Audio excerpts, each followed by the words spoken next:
This is a momentous review for me, as it is my 100th review. And coincidentally enough, I'm releasing the video on my 1-year anniversary of me joining YouTube. Now I'm sure some of you might be confused, because you might have thought that my Mario Galaxy review was my 100th. This is it, my 100th video. Like I just said, that was my 100th video. I've done 2 battle videos and 2 top 10s. If you throw those videos out, this makes it the 100th official review I've done. So let's get started. Family Fest presents movie games. I guess the publisher saw that the Wii desperately needed a minigame collection, since that's all this game is. That said, this game isn't awful. Yeah, that sure is a ringing endorsement. There you go, Ubisoft. That'll make up for my rant on my Crazy Monkeys review. And I'll give you permission to put that on the box of the game. The Wii viewer says, this game isn't awful.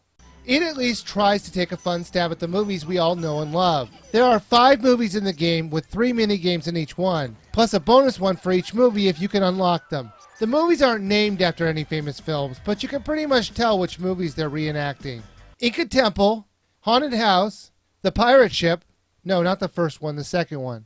Spy Base and Space Conquest. This one I actually don't know. Let's say Pluto Nash. They let you choose from any of the 5 movies at any time. So if you get too frustrated with one of the games, you could switch to another one. Unfortunately, you won't get frustrated much since most of the games are extremely simple and easy. They give you objectives to beat to complete the minigame, but usually they give you too much slack in the amount of points or time you need to complete the objective. So you'll tend to beat the minigame on the first try. You'll be glad you will though, since some of the minigames weren't that mini. I had one minigame last over 5 minutes, and that was way too long, especially when that game was extremely boring to play. They're all different types of minigames, from shooting, dancing, stealth, running, photography, color matching, and even puzzle games. There are 20 minigames to play in this game, but most of them were just retooled versions of the games you've already played. For example, you had to play a Bejeweled clone, but later on you had to play another new minigame, which was the same Bejeweled game, but with different symbols. Oh, and it was in the dark. That was definitely annoying.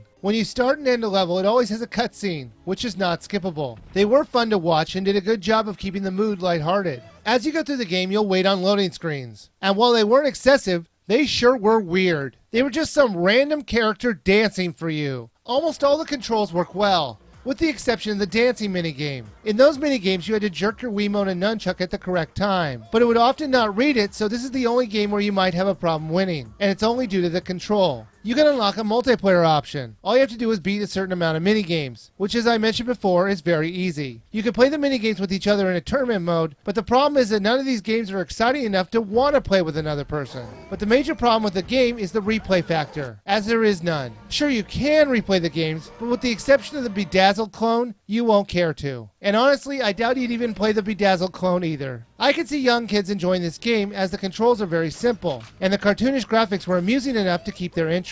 I think an age that might find this game interesting is 5 to 12, but even then you should only rent this game. Anybody else, you should skip it.